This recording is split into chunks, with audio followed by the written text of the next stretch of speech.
안녕하십니까, 수중기입니다.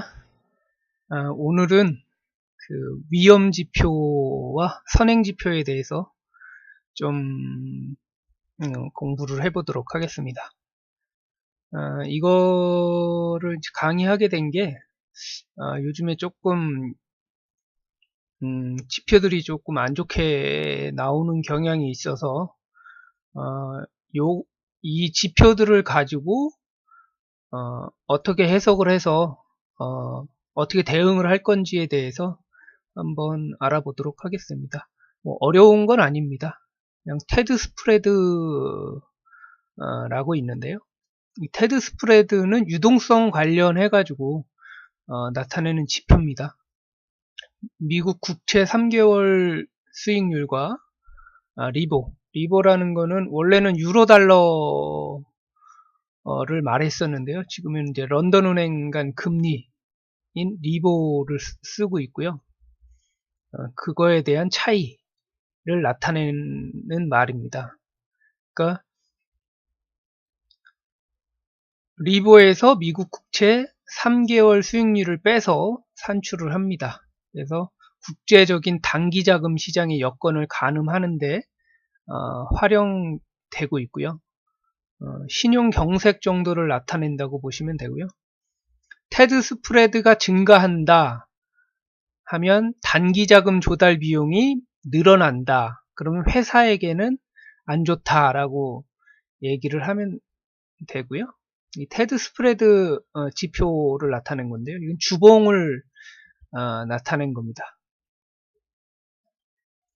이 주봉을 나타낸 거고요. 지금은 이 바닥에서 지금 위로 올라가려고 하는 시점에 있습니다. 최고 바닥에 있고요. 올라갈수록 안 좋다고 보시면 됩니다. 회사의 유동성이 안 좋아진다. 이렇게 보시면 됩니다. 테드 스프레드는 유동성 관련이다. 만 알고 계시면 되고요. 이게 좋은지 안 좋은지는 제가 볼 때마다 말씀을 한 번씩 드리겠습니다. 그 다음에 두 번째는 하이힐드 스프레드라고 있습니다. 이거는 하이힐드라는 거는 이제 정크본드 하고 좀 관련이 있는데요. 우량 기업과 불량 기업의 금리 차이를 말하는 겁니다. 그러니까 우량 기업과 불량 기업의 금리 차이가 이를 왜 나오냐면 경기가 좋을 때는 우량 기업과 불량 기업의 금리 차이가 작습니다. 근데 경기가 나빠지기 시작하면 우량 기업은 기존에 있는 금리를 유지하지만 불량 기업은 금리가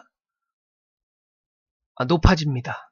그렇기 때문에 그 차이가 커지기 때문에 요거를 이용해서 만든 게 하이힐드 스프레드라고 하는데요. 이것도 마찬가지로 유동성에 관한 지표입니다. 그래서 하이힐드 스프레드가 높으면 금리 차이가 많이 나는 거기 때문에 안 좋죠. 하이힐드 스프레드가 낮으면 금리 차이가 낮으면 경기가 위험하지가 않다고 말할 수가 있습니다. 지금은 하이힐드도 낮아진 상태고요. 그 다음에 테드 스프레드도 지금 바닥에 있는 상태이기 때문에 아직까지는 뭐 나쁜 신호는 나와 있지는 않고요. 우선 요게 단기적으로 좀 좋을지 나쁠지를 가늠하는 지표고요. 위험성 지표라고 합니다. 그리고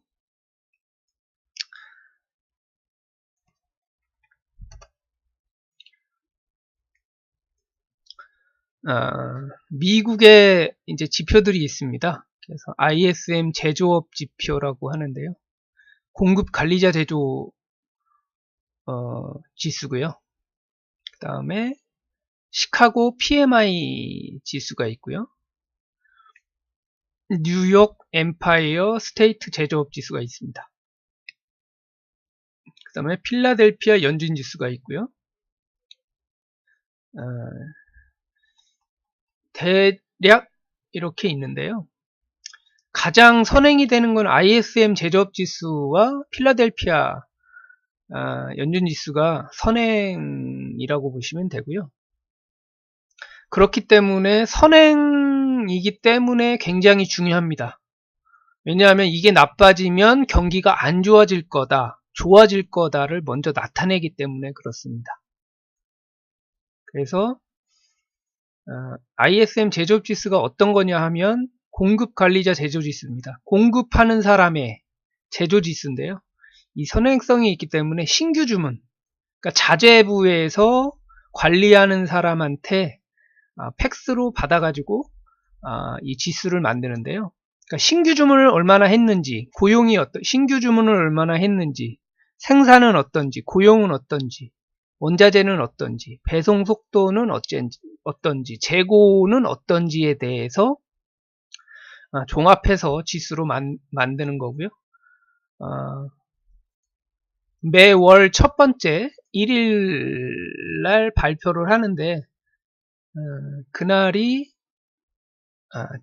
주식시장이 쉬는 날이면 아마 첫 번째 월요일 날 아마 발표가 됩니다. 그래서 기존의 자재부에 있는 사람이 경기가 좋게 생각하면 미리 신규 주문이라든가 고용이라든가 생산을 늘린다라고 대답을 할 거거든요. 그렇기 때문에 그거를 가지고 만든 지표입니다.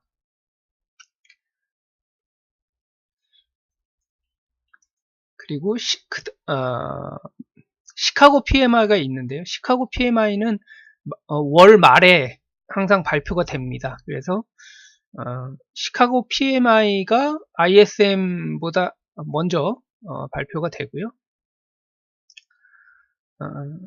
ISM 제조업 지수도 50을 기준으로 해가지고 50 이상이면 경기가 좋다, 50 이하면 경기가 안 좋다라고 얘기를 합니다. 그래서 50 이상이었을 때는 레버리지를 사고 50 이하로 떨어지면 인버스를 매수를 하는 겁니다. 지금은 60 정도 선에서 지금 유지를 하고 있고요.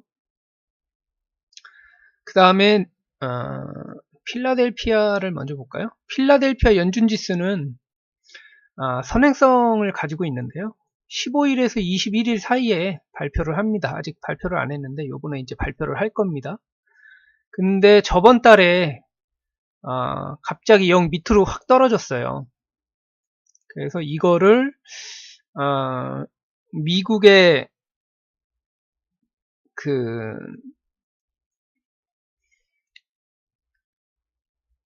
연방이 정지되면서 아마 떨어지지 않았을까라고 예상을 해서 크게 문제를 삼지 않았습니다.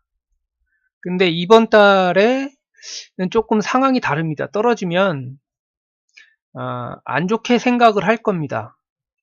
그래서 주식 시장이 조금 흔들리지 않을까 싶어요. 이거 발표가 어떻게 나느냐에 따라서. 요거는 잘 보셔야 되고요. 필라델피아 연준지수는 잘 보셔야 됩니다. 그리고 뉴욕 엠파이어 스테이트 제조업 지수는 15일 날 발표가 되는데요. 이것도 0을 기준으로 하는데 여기에서 중요한 거는 지속성을 나타냅니다. 경기가 좋은데 계속 좋을 건지 나쁠 건지를 나타낸다고 보시면 되고요. 이렇게 안 좋았을 때는 주식시장, 우리나라의 주식시장도 이렇게 좋지가 않았었습니다. 그래서 이거를 체크를 해서 꼭 보셔야, 안 좋을 때는 가지고 있는 주식은 모두 매도입니다. 그 다음에 시카고 PMI 지수는 말일날 나오는데요. 이것도 50을 기준으로 해서 좋다 나쁘다 라고 얘기할 수 있고요. 이것도 비슷합니다. 원래는 아이고 너무 많이 올라갔네요. ISM 제조업 지수는 그 공급관리자 지수고요. PMI는 이제 구매관리자. 거의 비슷합니다. 조금 다르긴 한데. 그래서 중요한 게 핵심 자본재 주문 지표는 주가의 주가 지수의 고점을 알려주는 지표로도 유명한데요. 그 핵심 자본재 주문 지표는 나중에 한번 말씀을 드리고요. 핵심 자본재 주문 지표는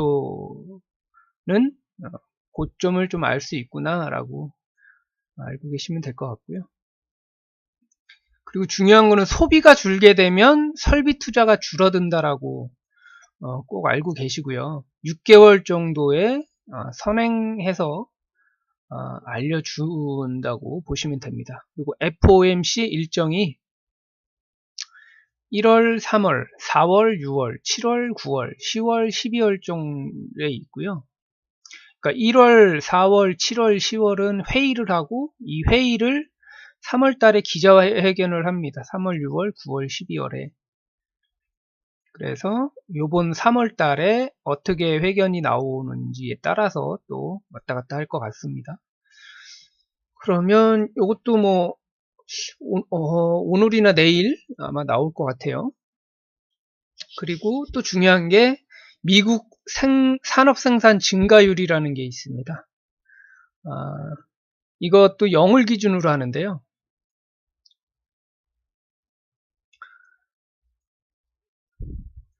이거 같은 경우에는 이 0 밑으로 떨어졌을 때는 굉장히 큰 낙폭을 가지고 있기 때문에 이것도 같이 꼭 보셔야 됩니다. 그래서 요런 것들이 있구나. 테드 스프레드랑 하이힐드 스프레드랑 이거는 위험 지표구나. 그 다음에 ISM 제조업 지수, 시카고 PMI, 필라델피아 연준, 그 다음에 뉴욕 엠파이어 스테이트 지수가 있다.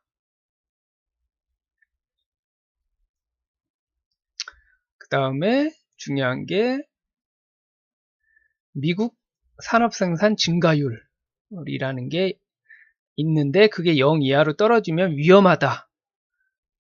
그래서 팔 생각을 하셔야 됩니다.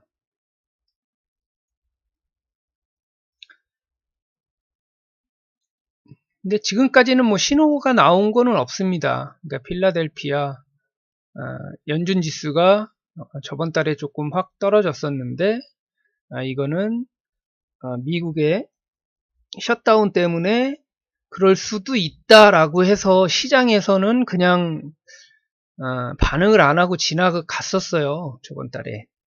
근데 요번 달까지 그러면 좀 문제가 심각해질 수가 있습니다.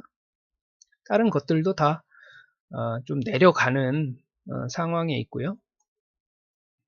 그렇기 때문에 뭐 아직까지는 뭐 크게 위험하지는 않지만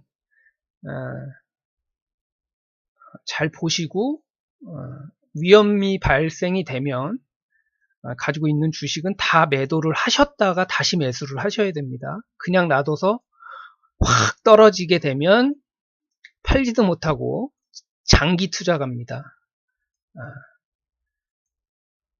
실은 그러니까 타이에 의한 장기 투자를 가기 때문에 이런 것도 좀 알아두셔가지고 큰 위험이 있으면 미리미리 알려드리겠습니다. 오늘은 지표에 대해서 말씀을 드려봤고요. 종목에 대해서도 한번 얘기해 보도록 하겠습니다. 오늘 코스피는 뭐 그냥저냥 끝났습니다. 뭐 오르지도 않고 내리지도 않고 아직도 크게 반응은 없고요. 뭐 나쁘지는 않습니다. 5일선 위에 11선 위에서 놀고는 있는데요. 그닥 이렇게 큰 거래량이랑 뭐 이런 건 없기 때문에요. 조용합니다. 어떻게 될지 사고 나기 전에 좀 조용한 듯한 그런 뉘앙스가 많이 있고요. 갭 상승해서 내리고 갭 상승해서 내리고 이런 게 별로 이렇게 썩 좋은 모습이 아니에요. 갭 상승해서 내리고 갭 상승해서 내리고 아침에 뛰었다가 팔아버리고 아침에 뛰었다가 팔아버리고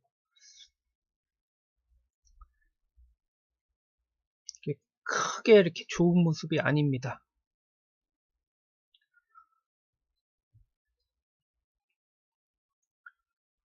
다음에 선물을 한번 볼까요? 콜 팔았고, 풋도 팔았습니다. 근데 풋은 이제 기관, 뭐 개인, 금융투자들이 이제 거꾸로 샀고요. 콜, 풋 이제 같이 사죠. 손해 볼까봐 반반씩 투자를 하는 것 같아요. 뭐 그냥 거래량도 없습니다. 콜, 풋도 거래량도 없고.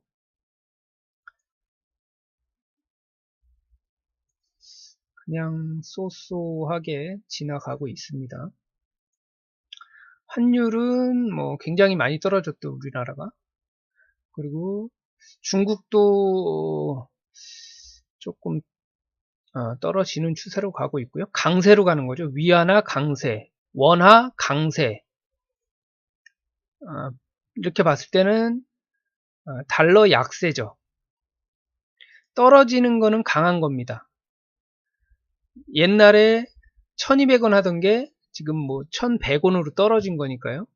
강하니까 가격이 내려가는 겁니다. 원화 강세, 위안화 강세. 그러면 이제 강세가 되면 수출하는 품목들은 별로 안 좋겠죠. 왜냐하면 1200원에 팔던 거를 1100원에 팔아야 되는데 달러가 뭐 100달러였는데 110달러에 팔아야 되거든요. 그러니까 원화를 달러로 바꿔야 되니까,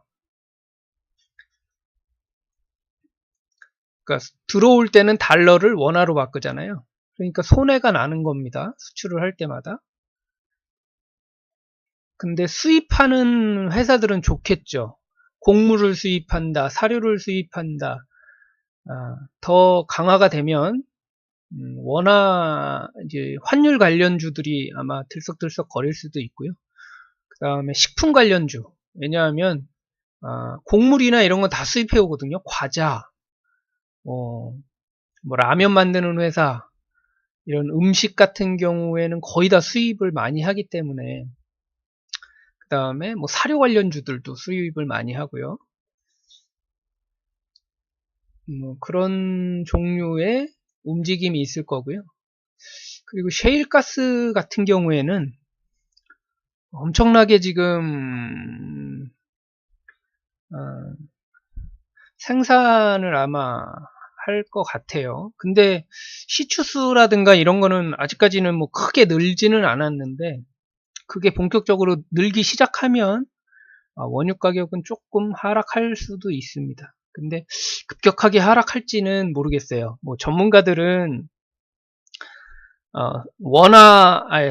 원유 관련 수혜주들을 찾아라라고 하는데, 하락하려니까 그 원유가 하락하면 수혜받을 수 있는 종목을 찾아라 하는데요.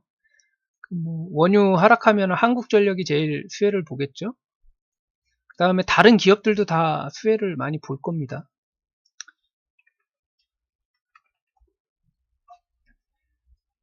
그럼 한국전력을 한번 볼까요? 근데 한국전력은 떨어지잖아요.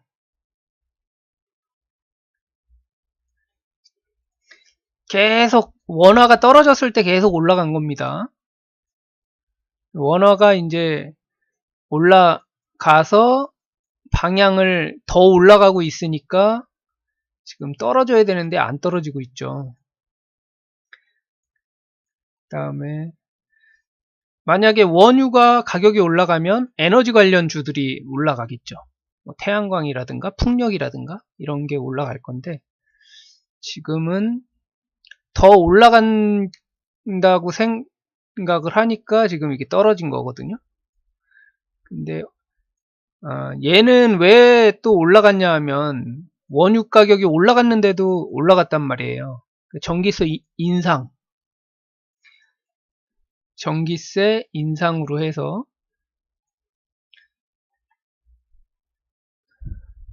이 전기세 인상으로 해서 그걸 기대해서 올라갔었던 건데 석유 가격이 또 떨어진다 그러면 얘는 이제 드라마틱하게 반등해서 계속 올라갈 수도 있습니다. 근데 뭐 아직까지는 올라가고 있고요. 시추스라든가 뭐 재고라든가 이런 거는 아직 큰 변화는 없어요. 그런 게 우선은 시추스라든가 뭐 이런 게 변화가 생겨야 갑자기 늘어난다거나 하면은 그때서부터는 원유 가격이 떨어질 것 같습니다. 그러니까 아직까지는 뭐 큰 변화가 없어요. 그래서 지금 당장 뭐 확 떨어지거나 이러진 않을 것 같아요. 그럼 떨어지면 이제 항공주들도 좋아지죠. 기름값 떨어지니까. 그리고 어, 환율이 떨어지면 또 대한항공이나 이런 데 빚을 갚아야 되니까 달러로 갚기 위해서 작은 돈으로 달러를 바꿀 수 있으니까요. 수혜주가 될 거고요. 뭐 여러 뭐 현대차도 조금 수혜가 볼 수가 있습니다. 기름값이 떨어지면. 대부분 떨어지면 기름값이 떨어지면 수혜를 보는데 환율이 문제죠, 이제. 환율이 워낙 강세가 되면 수출 기업에는 무조건 안 좋습니다. 그게 여파가 나타날 거니까요. 환율을 보시고 더 강해진다, 강세로 간다라고 하면 수입 업체들 쪽으로 해서 보시는 게 좋습니다. 그러면 오늘의 종목들을 한번 요거 신호는 고민을 하고서 말씀을 드릴게요. 우선 삼성전자. 삼성전자는 잘 버티고 있죠. 저는 여기까지는 한번 찍을 것 같아요. 계속 말씀을 드립니다. 신호가 우선은 여기가 한번 들어왔네요. 들어와서 못 올리고 있어서 이거를 넘어가야, 이 상승 기준선을 이거를 넘어가야 그 다음에 상승을 할 수가 있습니다. 상승 기준선을 못 넘기면 그냥 언제까지 빠질지 모르는 거예요. 얘도 상승 기준선을 못 넘기면 더 떨어질 수도 있고요. 넘겨줘야 뭐 올라갈지 어떨지 알 수가 있는 겁니다. 얘를 넘어줘야 그 다음에는 이제 올라갈지 말지를 결정을 할 수가 있는 거예요. 얘를 못 넘기면 계속 떨어진다고 보시면 됩니다. 얘를 넘겼다 그래도 떨어지는 데서는 한 번에 이렇게 올라가질 못해요. 이렇게 옆으로 가는 시그널이 있어야 그 다음에 움직입니다. 어디 볼까요? 오늘은 사료주들이 엄청 움직였죠. 중국의 수출길이 열렸다 그래서 엄청 움직였고요. 제약주들은 다 좀 많이 빠졌고요. 그러니까 기존에 올랐던 종목들은 다 빠졌다고 보시면 될 것 같고요.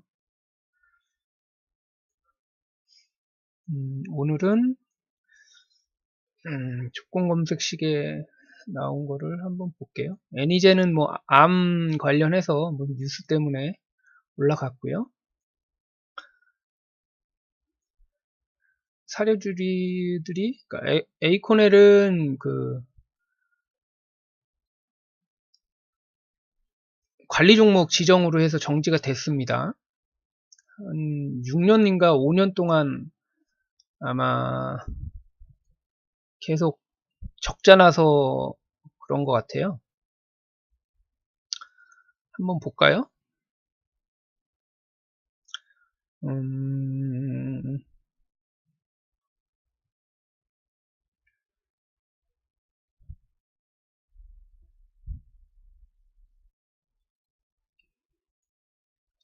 기업 분석을 한번 보겠습니다. 에이코넬이 뭐 때문에 그랬을까요? 자본 잠식 됐나요?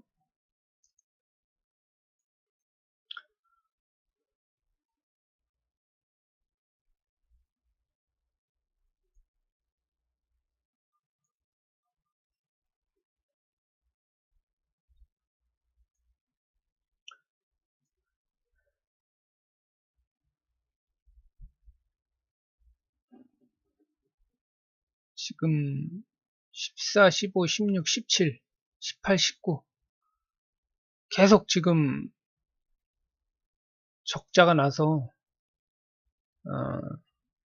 관리 종목 요건에 들어가서 아마 그런 것 같아요. 계속 자산도 계속 줄고 있고요. 자본도 줄고 있고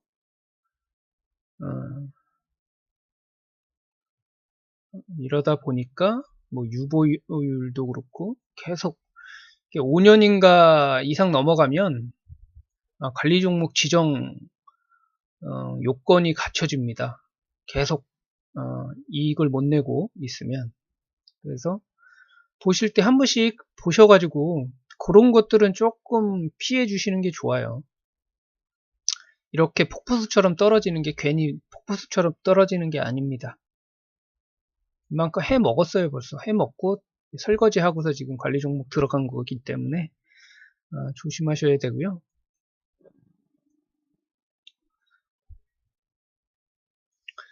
그리고 바닥에서 또 너무 많은 거래량이 터지면 그것도 좀 의심을 해봐야 됩니다.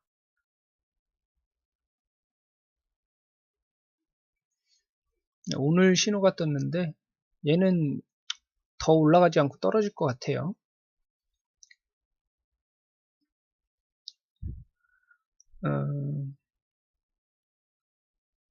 사조동화원 같은 경우에는 이게 합병을 했어요. 요때 합병을 해서 합병을 하면 기업 회계장부가로는 좋아지거든요.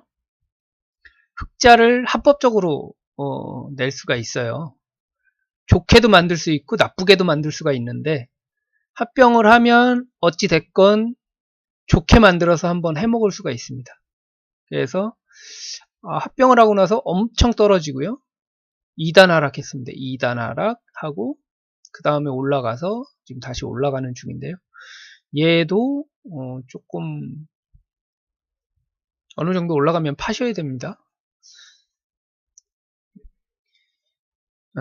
요거는 말씀을 드리고 가야 되겠다. 이 볼링저 밴드 이 상단에서 이렇게 놀면요. 이게 떨어졌다가 이렇게 올라갈 거예요. 이렇게 많이 못 올라가. 이게 계속 이 위에서 놀지를 못합니다. 그나마 이렇게 따라갈 수는 있어요. 이렇게 따라갈 수는 있는데 엄청나게 지금 많이 올라갔잖아요. 이런 거는 그냥 무조건 매도입니다. 매도.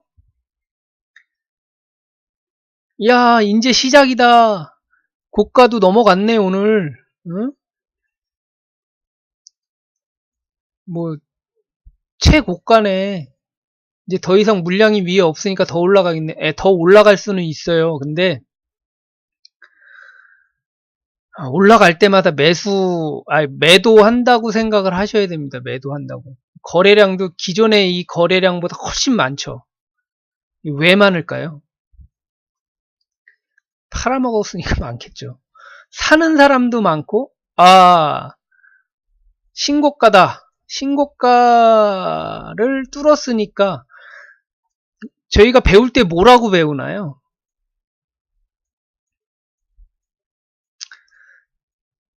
이 고가를 뚫고 올라가서 안착하면 뭐라 그러나요? 이 올라간 것보다 더 간다 그러잖아요. 그거는 이제 밑에서 하는 얘기고요. 이렇게 밑에서 하는 얘기고. 지금 이게 너무 많이 올랐잖아요. 너무 많이 오는 상태에서 이렇게 거래량도 기존에 있던 거래량보다도 훨씬 많이 터지는데 이런 거를 더 살라고 하시면 안 되고요. 이런 것들은 보시면 팔라고 하셔야 됩니다. 팔라고. 항상 보수적으로 보셔야 돼요. 이거 팔아야 되겠다.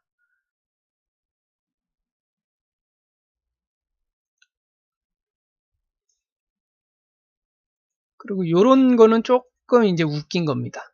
이런 거는 물론 이제 계속 올라가서 오재미 돌리기 식으로 쭉 올라가서 확 떨어뜨렸으니까 문제는 되는데요. 고점에서 이렇게 이런 모습을 잘 안 만들어요. 더 이렇게 좀 흘러간 다음에 올릴 수도 있습니다. 이런 것들은.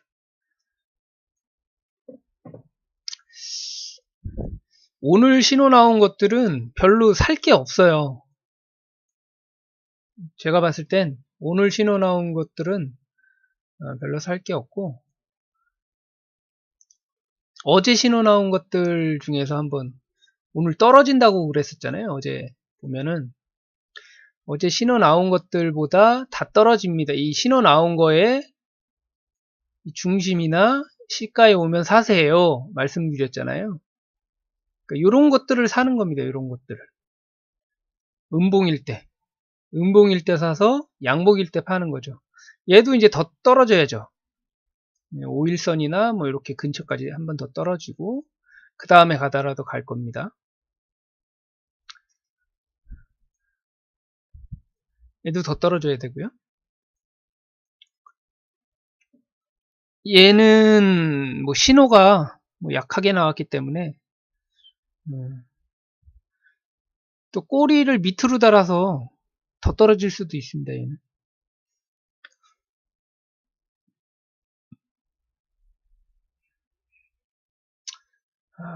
잠깐 물 좀 마시겠습니다.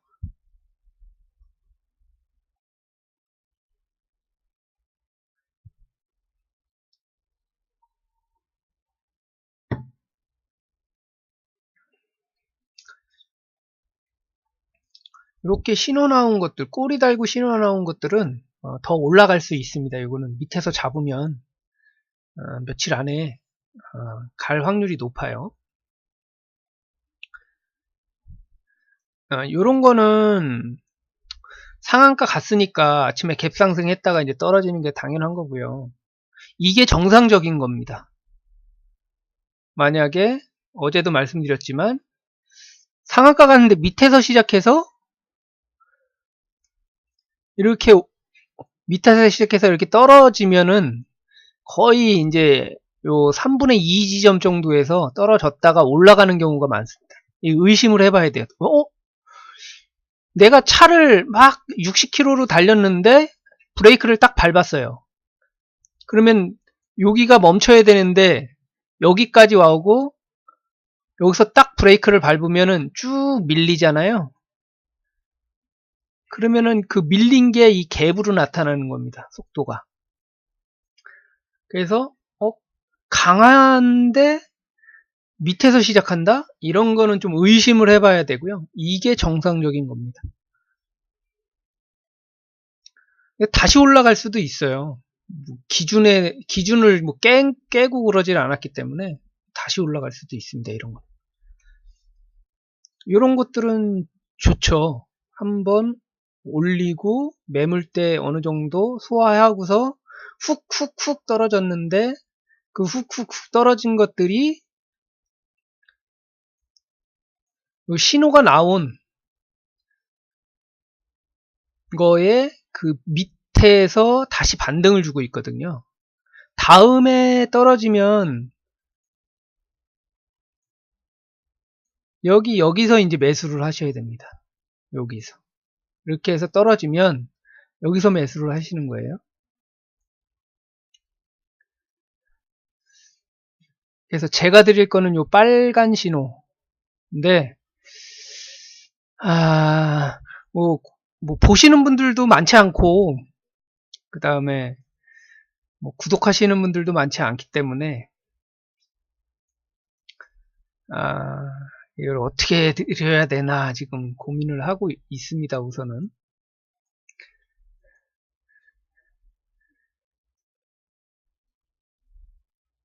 이런 것들도 좋죠. 연애선이 이렇게 나와 있는 것들은 좀 다 이렇게 자리를 잡고 있다고 보시면 돼요. 바닥이라고 보시면 돼요. 어느 정도 바닥에서 이제 만들고서 가려고 하는 애들이고요. 이 매물대 근처로 오면 이것도 매물대가 많거든요. 그러면 거래량이 터지는 게 정상입니다. 그리고 올렸다가 쭉 빼면 이 변동성이 나타나요. 이거를 다이버전스라고 하죠. 다이버전스 현상이 나타나고 다시 자리 잡.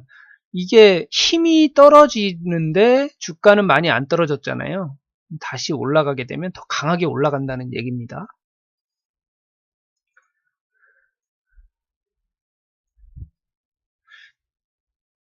이런 것들은 좀 안 보시는 게 좋아요. 이런 것들은 뭐 넘어가면 모르겠지만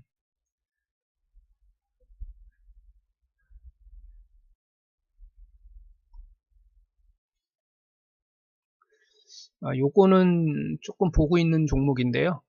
올라가면 좀 살라고 보고 있는 종목이에요. 이것도 보통 이렇게 헤드앤숄더를 만들고서 이렇게 떨어지거든요, 보통. 근데 얘는 이제 끌어올려 버렸죠. 그리고 전고점까지 돌파를 하고 전고점 근처에서 다시 이제 한 번 더 상승하고, 보통 고점 패턴이 이렇게 만들죠. 이렇게 이제 여기가 크게 해가지고 삼각 수렴형처럼 이렇게 이제 만들죠. 이때 모습을 보면 삼각 수렴형인데 이렇게 꼬리 윗꼬리가 달고 고점이 안 높아져요. 잘 저점도 안 낮아집니다. 고점도, 왜냐하면 이 고점을 넘어가면 파는 사람들이 생기니까 봉들이 이제 작아지고요.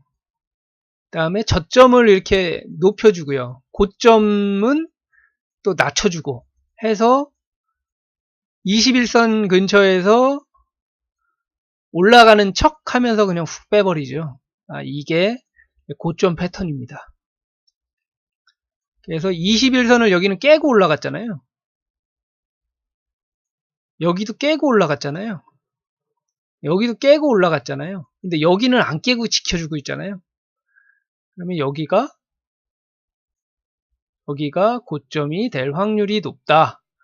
깨잖아요. 깨잖아요. 그냥 한 번에 깨잖아요. 한 번에. 딱딱딱 이렇게 딱딱 지켜주는 모습이 없잖아요. 여기도 한 번에 깨잖아요. 근데 여기는 안 깨잖아요. 올라주는 척 하면서 확 팔아버린다고 보시면 됩니다. 근데 위치가 고점이죠. 그리고 이런 모습을 보이면 2단에서 3단 하락합니다. 근데 기준선을 넘어갔기 때문에 뭐 많이는 안 올려도 제가 말씀드렸잖아요. 떨어진 거에 반만큼은 간다.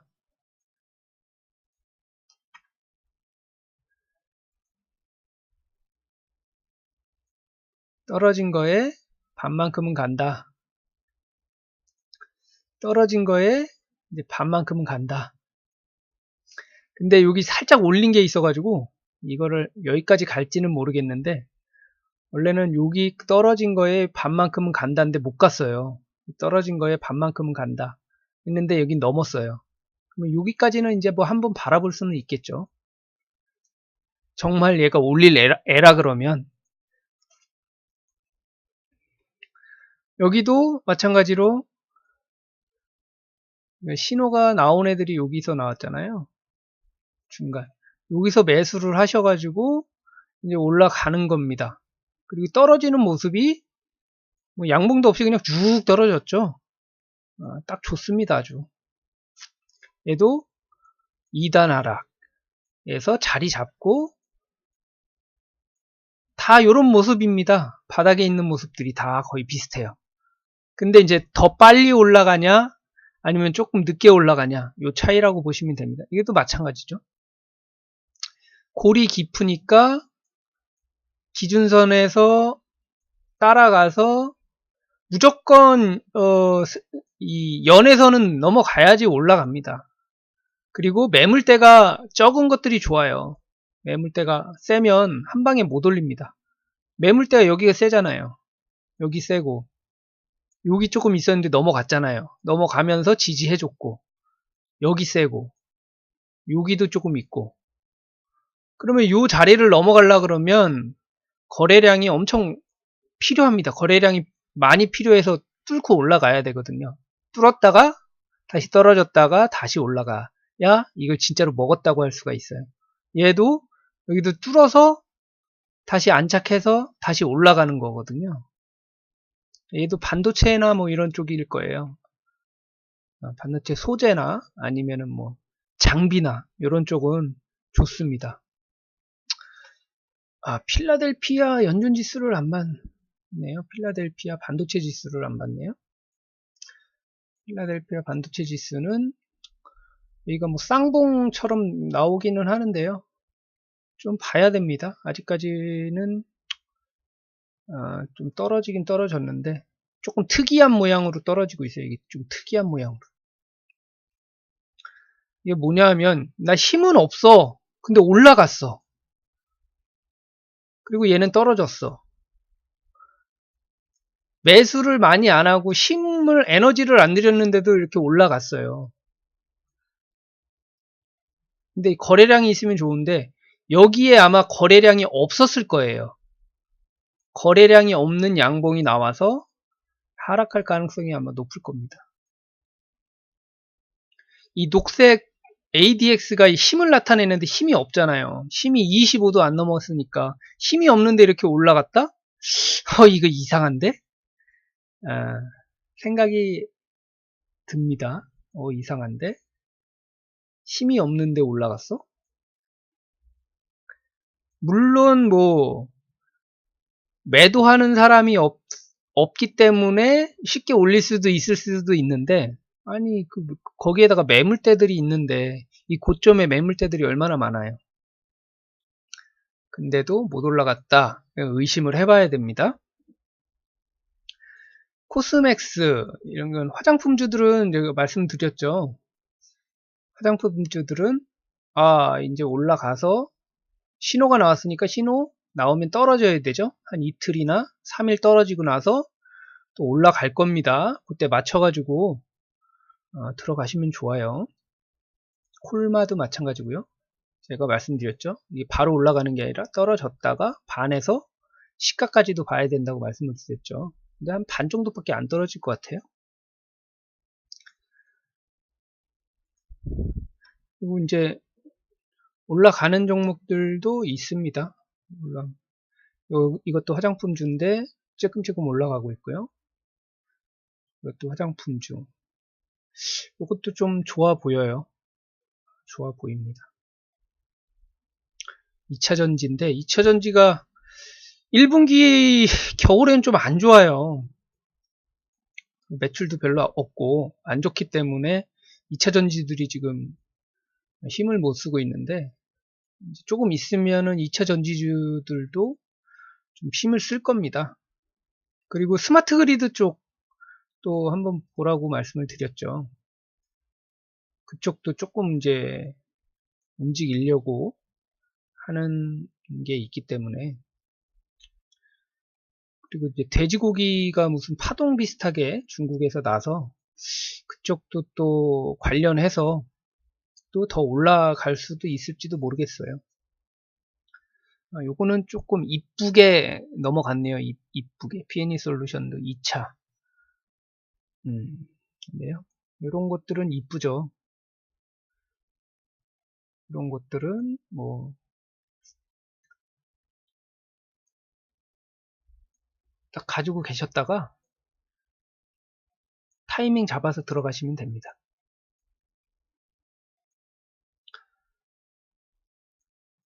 오늘은 뭐 종목이랑 위험 지표에 대해서 얘기해 봤고요. 구독과 좋아요 한 번씩 눌러 주시고요. 다음에는 다른 걸로 또 만나 뵙도록 하겠습니다. 감사합니다. 다음에 또 뵙도록 하겠습니다.